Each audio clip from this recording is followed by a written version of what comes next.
दुकान खुली हुई है, ये शोरूम जो है लक्ष्मी चिकन का बहुत शानदार शोरूम खुला है।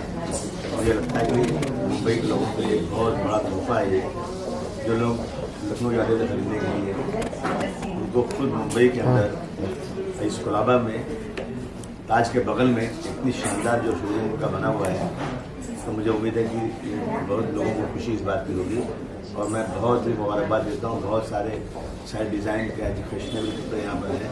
तो मैं तो लोगों से कहूँगा, पूरे मुंबई के लोगों से आइए आप लोग, कमाल मेंशन में इस शोरूम में आइए आप लोग। लखनऊ या और कहीं जाने की ज़रूरत नहीं है, आपको बहुत शानदार कपड़े यहाँ मिलेंगे।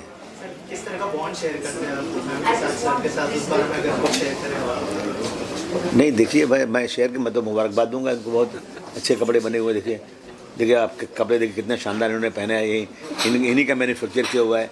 सारी वीविंग, सारे कपड़े सब ये लोग खुद बनाते हैं। तो ये बहुत ही खुशी की बात है सबके लिए। आ गया है, मुंबई के लोग भी बहुत फैशनेबल हैं। जी जी जी। और मुंबई में तो हर तरह का लोग रहते हैं, बाहर के लोग आते हैं। फ्लोटिंग पॉपुलेशन है यहाँ की। जी जी। मैं समझता हूँ कि ये बहुत अच्छा तोहफा है मुंबई के लिए। मैं बहुत मुबारकबाद देता हूँ। Thank you sir, thank you so much. Congratulations. जो मुंबई में भी खुल गया आपका शॉप, थोड़ा सा समन के बारे में अगर हमारी ऑडियंस को बताएं। जी जी, थैंक यू सो मच। आप लोग के आने का बहुत बहुत शुक्रिया। मैं रुखसार हूँ, I am Rukhsar and founder of Saman Chikan from Lucknow. ये हमारी जर्नी पिछले 26 साल पहले स्टार्ट हुई थी। तो बड़े स्क्रैच से काम स्टार्ट किया था। देन जैसे जैसे लोग जुड़ते गए, एक्सपीरियंस होते गए, अच्छी टीम बनती गई, आर्टिज़न का साथ मिलता गया, तो काफ़ी अप्रोच किया, बहुत सारे एक्सपीरियंसेस हुए, बहुत सारी चीज़ें सीखने को मिली, डिज़ाइनर्स के साथ काम किया। लेकिन क्या होता है ना, जब आप इनिशियली स्टेज से काम करते हैं तो आप उतना अचीव नहीं कर पाते। तो वो जर्नी जो थी थोड़ी पेनफुल थी, काफ़ी स्ट्रगल था। लेकिन ओवरऑल जो है अच्छी टीम जब हो जाती है तो उसका बड़ा बेनिफिट होता है, फिर उसका सपोर्ट होता है और आपको एक्सपीरियंस बहुत अच्छे हो जाते हैं। तो बेसिकली हमने जो काम स्टार्ट किया था, तो हमने पूरा एक्सक्लूसिव रेंज स्टार्ट किया था और हमारी अपनी मैन्युफैक्चरिंग प्लस हमने हमेशा हैंडीक्राफ्ट को प्रमोट किया, क्योंकि हम मशीन, सिंथेटिक, आर्टिफिशियल ये सब चीज़ें अवॉइड करते हैं। 100% कॉटन पे काम किया, 100% शिफॉन पे, जॉर्जेट्स पे, लाइक फैब्रिक्स की वैरायटी हम लोगों ने बहुत ज़्यादा वेरिएशन की, क्योंकि नॉर्मली चिकनकारी में होता है ना, बहुत ट्रेडिशनल काम है, तो इसमें आप बहुत ज़्यादा जो एक्सपेरिमेंट नहीं कर सकते हैं। तो लाइक हम लोगों ने बहुत सारे एक्सपेरिमेंट किए, उसमें फेल भी हुए, उसमें बहुत सारी अचीवमेंट भी मिली। तो ओवरऑल जब आपको एक्सपीरियंस होता है तो वो जो आपके डैमेजेस और जो आपके इश्यूज़ होते हैं, वो आगे जाके आपको एक लर्निंग देते हैं, एक एक्सपीरियंस देते हैं। तो उसमें हम लोगों ने काफ़ी कुछ एक्सपीरियंस किया। फिर जो फॉल्ट हम लोगों की थी, वो एरर थे, वो सब माइनस होते चले गए।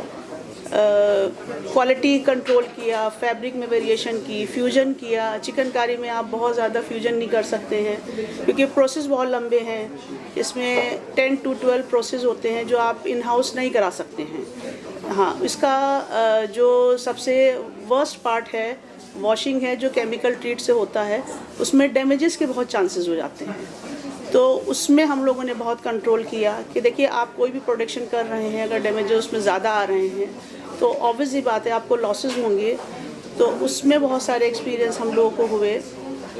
धीरे धीरे प्रोडक्शन स्ट्रॉन्ग हुआ, मार्केट एक्सप्लोर किया, डिज़ाइंस पे हम लोगों ने काम किया, फैब्रिक पे काम किया, और अपने जो फ्यूजन है, लाइक हम लोगों ने अदर स्टेट्स की जितने भी क्राफ्ट थी उसको मर्ज करने की कोशिश की। जैसे अपना अजरक के साथ हम लोगों ने फ्यूजन किया, कलमकारी के साथ किया। तो ये सारी वेरिएशन और ये सब चीज़ें क्लाइंट को थोड़ा अट्रैक्ट भी करती हैं। न्यू, आप बहुत ट्रेडिशनल काम अगर कर रहे हैं तो उसमें कितना आप जो है वेरिएशन ले आएंगे, नहीं ला सकते।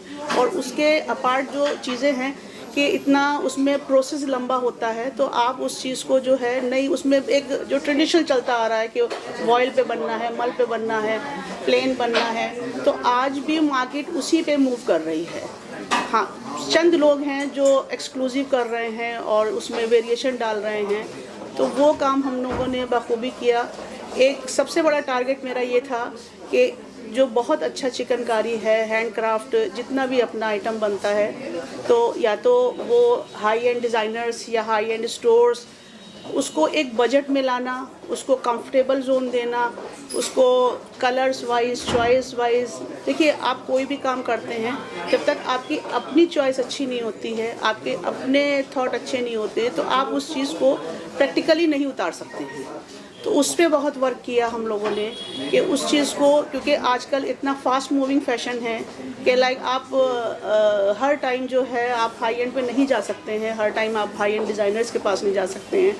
तो उसको हम लोगों ने बहुत बजट में लाने की कोशिश की कि अपना जो एक मास प्रोडक्शन उसमें होता रहे और अपने पास जो एक 600 आर्टिज़न लगे उनको कंटिन्यूअस काम मिलता रहे।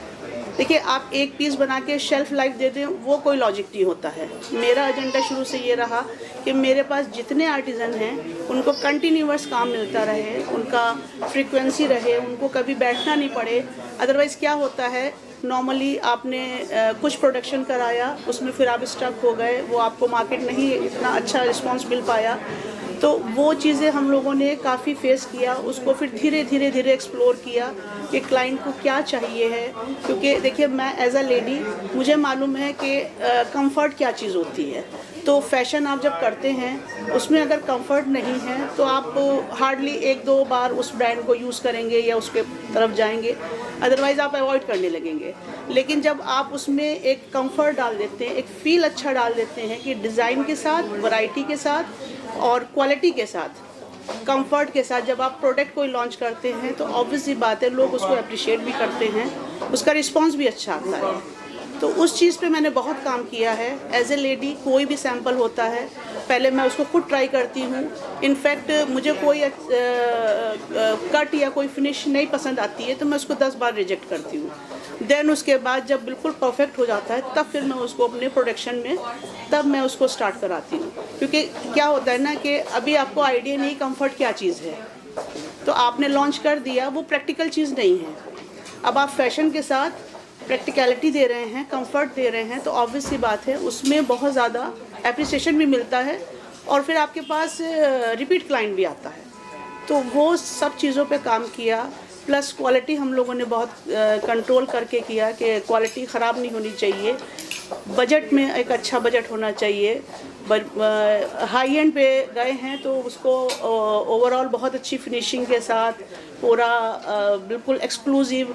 अभी हमारी जो कुछ आर्टिकल ऐसे हैं जो 2-3 इयर्स में बनके कंप्लीट होते हैं, जो बहुत एक्सक्लूसिव हैं, सुपर फाइन हैं, सिंगल थ्रेड प्लाई से वो बनाए जाते हैं।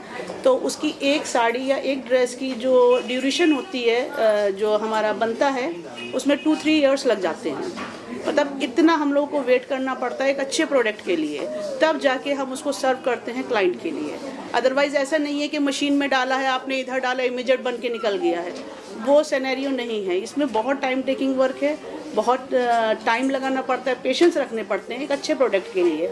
ऑब्वियसली बात है, जब आप इतना टाइम लगाएंगे, इतना आप लॉन्ग प्रोसीजर में डालेंगे तो आपके डैमेजेस भी बहुत ज़्यादा होंगे।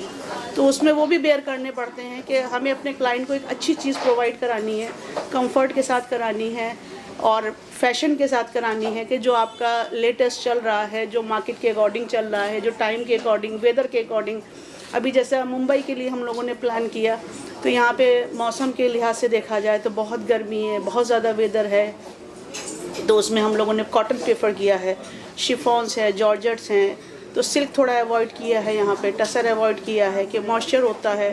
तो वो सारी फ्रीक्वेंसी देखना, मार्केट की स्ट्रेटजी देखना कि मार्केट में क्या चाहिए, क्लाइंट को क्या चाहिए। सिटी वाइज भी थोड़ा सेग्रीगेशन किया है हम लोगों ने कि किसी सिटी में कोई चीज़ अच्छी होती है तो वो लोग पसंद करते हैं। जैसे अपना आप अगर हैदराबाद या उस साइड में जाइए तो थोड़े से डार्क कलर, थोड़ा सा आपका सिल्क हो गया, तो बनारसी के साथ तो वो वेरिएशन ज़्यादा चलता है। मुंबई में कि जैसे अपना कॉटन बेस अपना स्टफ़ हो गया, कंफर्टेबल हो गया, तो वो सारी चीज़ें जो हैं वो आपको प्लान करनी पड़ती हैं, शेड्यूल बनाना पड़ता है, उसके अकॉर्डिंग फिर काम होता है। और प्लस हमारा जो भी आर्टिज़न है तो उसके लिए हम लोग चाहते हैं कि एक अच्छा प्रोडक्शन निकलता रहे। अभी हम मेरा फ्लैगशिप स्टोर जो है वो मुंबई में है, लखनऊ में है। देन सेकंड स्टोर हमने मुंबई में लॉन्च किया है। अभी नेक्स्ट मल्टीपल सिटीज़ में भी हम लोगों की प्लानिंग है, तो उसके लिए हम लोगों को बहुत सारे डिज़ाइंस और प्लान्स और फैब्रिक, उसकी जो भी आपको शेड्यूल या जो भी आपको प्रोजेक्ट करने हैं उस पर भी काम चल रहा है, क्योंकि हमारा एजेंडा है कि हमारे पीछे जो 600 to 800 आर्टिज़न काम कर रहे हैं, तो उसको फ्रीक्वेंसली देना, उसको काम देना, उसको अच्छे से जो है, ऑब्वियस ही बात है, देखिए एक ब्रांड के पीछे कितने लोग लगे हुए हैं, तो अब उनका सपोर्ट है तो हमें उनको रोज़गार भी देना है, उनकी जो है उनकी जितनी भी नीड्स हैं, बेसिक चीज़ें हैं, उनको भी उनकी रिक्वायरमेंट जो है वो भी पूरी करनी पड़ती है। तो ऐसे आपके पास एक अच्छी टीम होती है तो आपके पास एक अच्छी क्वालिटी का प्रोडक्ट भी आ जाता है। तो साथ ही और एक चीज़ें पहुँच रही है, क्या कोई एक्टर्स के साथ कोलैबोरेशन करने का प्लान है जो आपके बनाए हुए कपड़े में दिखाई दे? जी जी जी, अभी तो फ़िलहाल सच नहीं है, लेकिन इन फ्यूचर हम लोग प्लान कर रहे हैं किसी न किसी सेलिब्रिटी को। और देखिए, ऑर्गेनिक तरीके से कोई हमें अप्रोच करता है वो ज़्यादा बेटर है, तो हम यही चाहेंगे कि माउथ टू वर्ड जो पब्लिसिटी होती है और ऑर्गेनिकल जो लोग आते हैं और जो टच में रहते हैं, तो उसका फीडबैक जो है वो बिल्कुल डिफरेंट हो जाता है। और देखिए, बाकी पेड या वो सब चीज़ें तो वो तो आप समझ ही सकते हैं। तो हमारा यही है कि हम इस तरह से प्लान करें कि हमारी ब्रांड और कंफर्ट और लोग अप्रिशिएट जो कर रहे हैं और उन तक पहुंचता है, अगर कुछ और उनसे कोई चीज़ कोलैबोरेशन होती है तो वेल एंड गुड, हम फ्यूचर में करेंगे, बिल्कुल करेंगे। Thank you ma'am, thank you so much and all the best. Thank you.